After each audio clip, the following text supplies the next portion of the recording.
తెలుగుదేశం పార్టీలో ముఖ్య నాయకుడైనటువంటి గంటా శ్రీనివాసరావు గారి మీద కక్ష సాధింపు చర్యలో పాల్గొంటున్నారు మాజీ ముఖ్యమంత్రి నారా చంద్రబాబు నాయుడు గారు, అతని కుమారుడు నారా లోకేష్ గారు.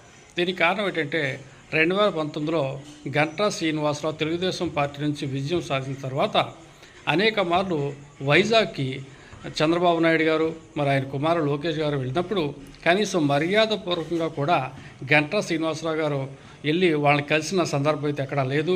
దీన్ని మనసులో పెట్టుకున్నటువంటి వాళ్ళు మరి ఆయన అంత పెద్ద నాయకుడైనా కానీ తొలి జాబితాలో కానీ రెండో జాబితాలో కానీ భీమిలి సీటు ఇవ్వకుండా ఆయన అలా పెండింగ్లో పెట్టడం జరిగింది.